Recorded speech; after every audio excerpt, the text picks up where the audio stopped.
नमस्कार दोस्तों, Hemant LP channel में आपका बहुत बहुत स्वागत है। दोस्तों इस वीडियो में हम आगे बढ़ेंगे। जो सीटेट का जो है इन्वायरमेंटल या ईवीएस पेडागोजी हम लोग पढ़ रहे हैं, बहुत ही इम्पोर्टेंट क्वेश्चंस हैं, लगभग इन्हीं से सब क्वेश्चन आते हैं।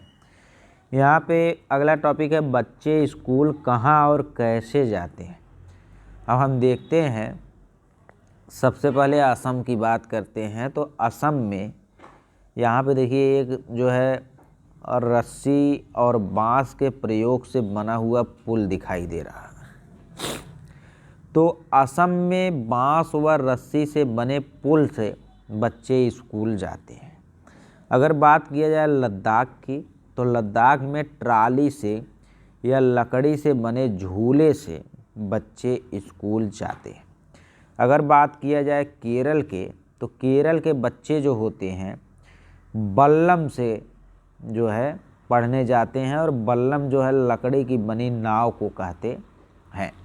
राजस्थान के बच्चे जो होते हैं वो ऊँट गाड़ी से पढ़ने जाते हैं, क्योंकि जो है यहाँ पे बालू की मात्रा या सैंड की मात्रा बहुत ज़्यादा है, तो बालू में जो है ऊँट ही चल पाते हैं, क्योंकि इनके पैर में गद्दीदार कुछ आकृतियाँ बनी होती हैं।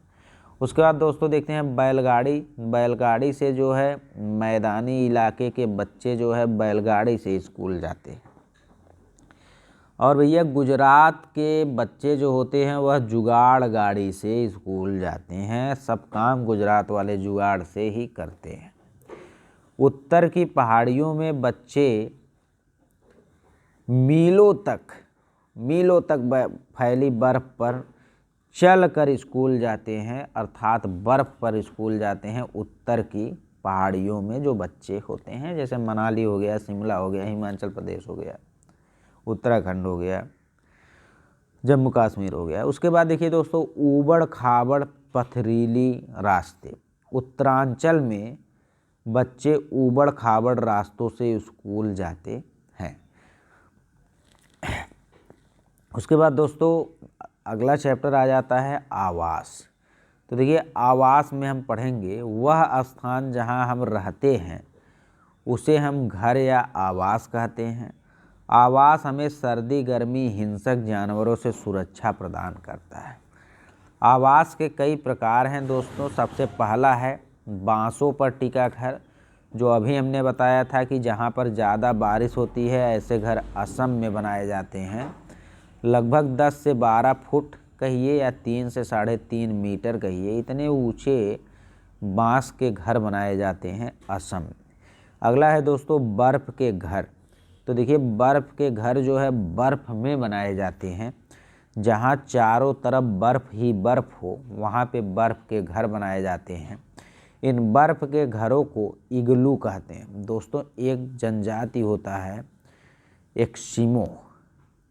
एक्सिमो जनजाति होता है। एक्सिमो जनजाति के लोग जो है बर्फ़ के घर बनाते। बर्फ़ के घर को हम इग्लू कहते हैं। दोस्तों बहुत ही इम्पोर्टेंट क्वेश्चन है।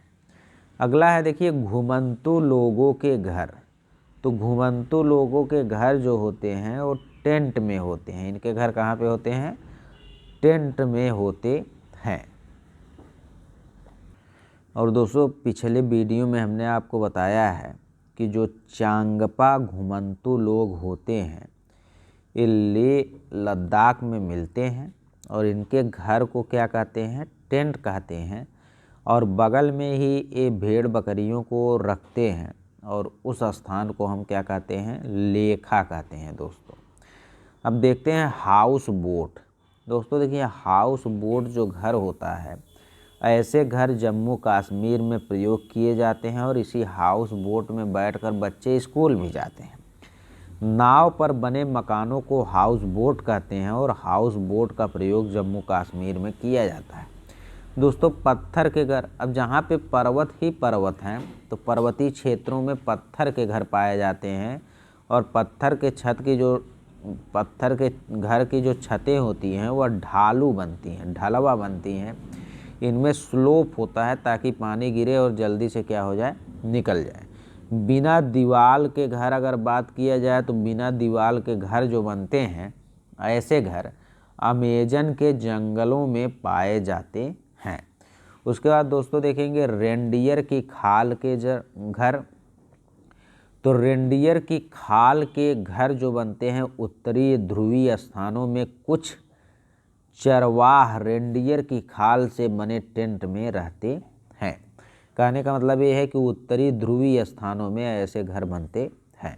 नवडम घर जो होता है, ऐसे घर अफ्रीका के उत्तरी घाना राज्य में गीली मिट्टी की मोटी दीवार के बनते हैं। लोग बाहरी दीवारों को सब्जियों के रसों से लेपते हैं। जैसे हम लोग गोबर से लेपते हैं, वैसे ये लोग सब्जियों के रसों से लेपते हैं अपने नवडम घर को। और यह अफ्रीका के उत्तरी घाना में पाया जाता है। हम लोगों के यहाँ जो कच्चे मकान होते हैं मोटे मोटे दीवार वाले, वही नवडम घर है अफ्रीका के लोगों के लिए। हवा भरे घर, ऐसे घर बाढ़ या भूकंप प्रभावित क्षेत्रों में पाए जाते हैं। तैरते हुए घर, ऐसे घर चीन में पाए जाते हैं। यहाँ बहुत लोग नाव पर बने घर में रहते हैं। इन घरों को सामपान कहते हैं। इन घर में लोग सब्जियों व मुर्गी पालन करते हैं। तो दोस्तों तैरते हुए घर जो होते हैं वह चीन में पाए जाते हैं। और यहाँ पर नाव पर बने घरों में लोग रहते हैं क्योंकि वह पानी में हमेशा तैरता रहता है।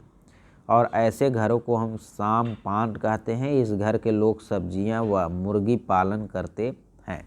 उसके बाद दोस्तों देखते हैं सांप जो है बिल में रहते हैं। वह जो है सामान्यतः सांप जो है बिल में रहते हैं, लेकिन जो किंग कोबरा होता है वह पक्षियों के घोंसलों में ज़बरदस्ती जाके रहता है। अब यहाँ पे दोस्तों कुछ क्वेश्चन इस टॉपिक से आने वाले देख लेते हैं।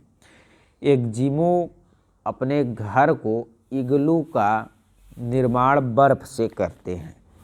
इनका क्या कारण है? पहला है बर्फ ठंडी हवा और पानी को अंदर नहीं आने देता।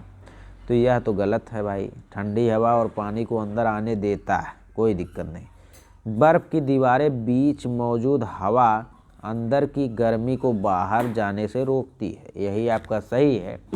अगर अंदर की जो गर्मी है वह बाहर चली जाएगी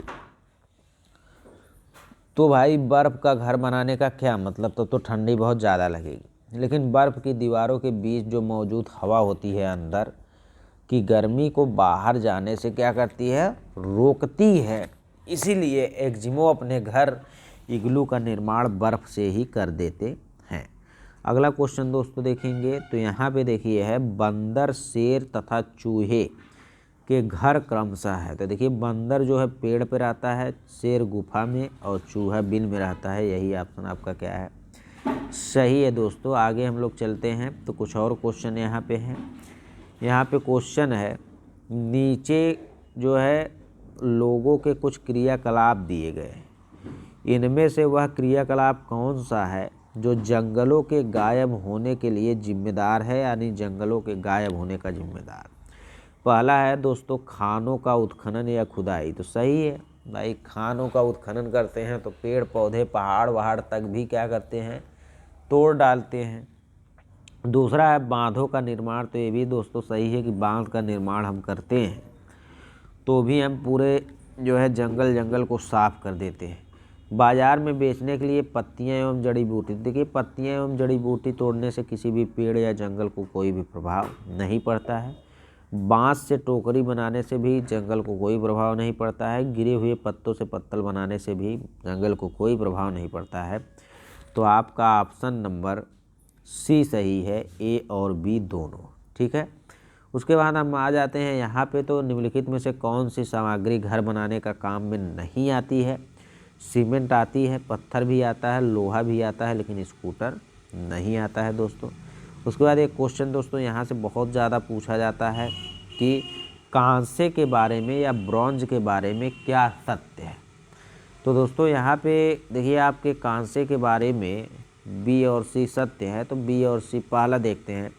कांसा लोहे चांदी का स्वर्ण की भांति एक तत्व है। तो गलत है भाई, कांसा जो होता है इसे हम ब्रॉन्ज कहते हैं और जो ब्रॉन्ज होता है यह कॉपर और टिन से मिलकर बना हुआ एक मिश्र धातु है। ये कांसे को तांबा तथा टिन से पिघलाकर तैयार किया जाता है, सही है। कांसा अत्यंत मजबूत होता है और इसको तोप तथा मूर्ति बनाई जाती है, सही है। और यहाँ पे कांसे के बर्तन एल्युमिनियम के बर्तनों की तुलना में हल्के और मजबूत होते हैं, तो आपका यह ऑप्शन सही नहीं है। तो आपका बी और सी सही है, बाकी ए और डी गलत है। इसके बर्तन जो है कमज़ोर होते हैं, लेकिन कांसा अत्यंत मजबूत होता है अगर तोप में इसका प्रयोग किया जाए तो। ठीक है दोस्तों। उसके बाद दोस्तों हम लोग चलते हैं आगे, तो आता है हमारे पशु पक्षी, जिसको हम अगले पार्ट में देखेंगे। धन्यवाद दोस्तों।